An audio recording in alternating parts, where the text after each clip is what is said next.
Classes में आप सभी का स्वागत है। बच्चों, पिछली कक्षा में हमने आपको वर्ण के बारे में बताया, जो वर्ण क्या है और वर्ण की परिभाषा से आपको अवगत कराया। अब हम आगे की ओर चलते हैं कि वर्ण के भेद। हमने वर्ण को जाना, अब वर्ण के भेदों को जानेंगे, जो वर्ण के कितने भेद हैं। वर्ण के दो भेद हैं।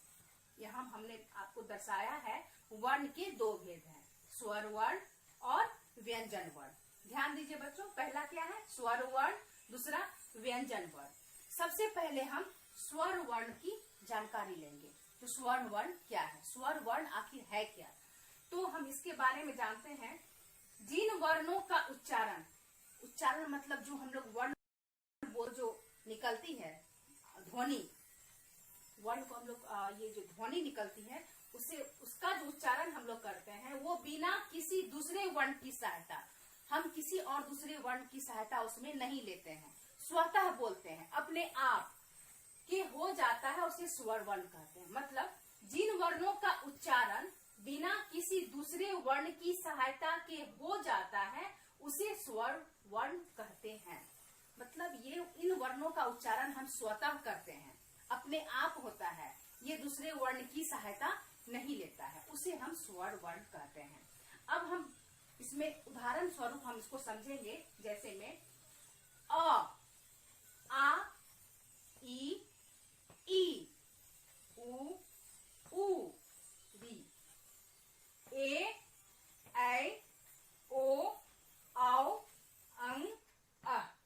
ध्यान दीजिए बच्चों, हम जो इन ध्वनियों का यानी इन वर्णों का जो उच्चारण कर रहे हैं, उसमें देखिए कि हवा के द्वारा ये वर्ण निकलते हैं। इसमें और कोई वर्ण मिश्र नहीं है, मिला हुआ नहीं है, किसी की सहायता नहीं लिया है ये वर्ण।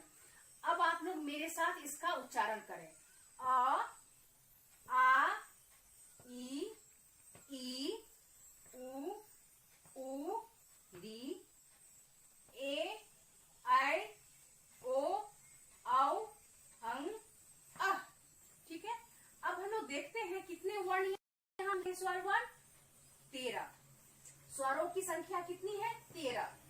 ध्यान दीजिए, आप इसे काउंट करेंगे, गिनती करेंगे तो ये 13 होगा। यानी हम कह सकते हैं जो स्वरों की संख्या 13 है। हम लोग इंग्लिश में पढ़ते हैं वॉवेल्स कितने हैं? 5।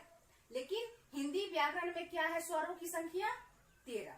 अब हम लोग आगे व्यंजन वर्ण को जानेंगे, जो व्यंजन क्या है। हमने स्वर वर्ण को अच्छी तरह जान लिया, इसे समझ लिया। अब हम व्यंजन वर्ण इसको जानेंगे, जो व्यंजन वर्ण क्या होते हैं।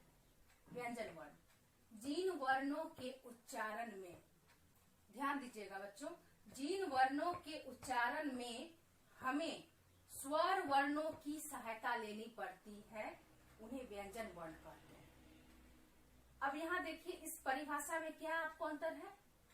स्वर वर्ण में क्या था? वो किसी की सहायता नहीं लेते हैं, वो स्वतः बोली जाती है, अपने आप बोली जाती है। लेकिन व्यंजन में क्या है? वो सहायता लेती है, लेकिन किसकी सहायता लेती है बच्चों? तो वो स्वर वर्णों की सहायता लेती है।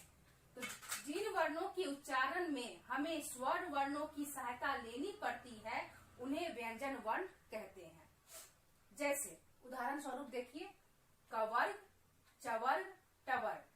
हमने आपको पिछली कक्षा में बताया था कवर्ग। कवर्ग में क, ख, ग, घ, अंग आते हैं, और चवर्ग में च, छ, ज, झ, य आते हैं, और टवर्ग में भी ट, ठ, ड, ढ, ण। तो वो ध्यान में रखिए, ये व्यंजन जो है कवर्ग, चवर्ग, टवर्ग, टवर्ग, पवर्ग, यवर्ग, ये सभी व्यंजन हैं। और स्वर आपको पहले बता दी थी मैं, 13 स्वर होते हैं, और लेकिन व्यंजन उसके अलावा जितने हैं वो सारे व्यंजन हैं। अब देखेंगे बच्चों, जब हम क बोलते हैं तो क में आखिर ये जो व्यंजन है, इसमें आखिर हम स्वर वर्ण की सहायता कैसे लेते हैं, अब हम बताते हैं। यहाँ देखिए, यहाँ क के नीचे ध्यान से देखिए, यहाँ हलंत लगा हुआ है। क के नीचे जब हलंत लगा, ये पूरा व्यंजन वर्ण क नहीं हुआ। ये आप बोलने की कोशिश कीजिए तो आपको रुकावट पैदा होगी, उच्चारण करने में एक बाधा आएगी। जैसे का बोलते हैं तो वो एक बाधा हो रही है, एक उच्चारण जो करने में रुकावट पैदा हो रही है, तो उस रुकावट को दूर करने के लिए हमें स्वर वर्ण की सहायता लेनी पड़ी, ताकि सही व्यंजन सामने आए। तो क में जब हम अ जोड़ते हैं तो हो गया क। क्या हो गया? क। जब हम क बोलते हैं तो क तो है ही, अंतिम में क्या आता है? अ। उसी तरह च, च में हलंत लगा है और यहाँ स्वर वर्ण है अ, तो हो गया च। समझ गए बच्चों? जो आखिर व्यंजन वर्ण में हम स्वर वर्ण की सहायता क्यों लेते हैं? ताकि इसका उच्चारण हम अच्छी तरह कर सके और बिना बाधा और रुकावट के ये जो ध्वनि है, ये जो वर्ण है, ये हमारे उच्चारण में आ सके। तो हम समझ गए स्वर वर्ण क्या है और व्यंजन वर्ण क्या है। अब आप लोग अपने कॉपी में स्वर वर्ण और व्यंजन वर्ण को नोट कीजिए।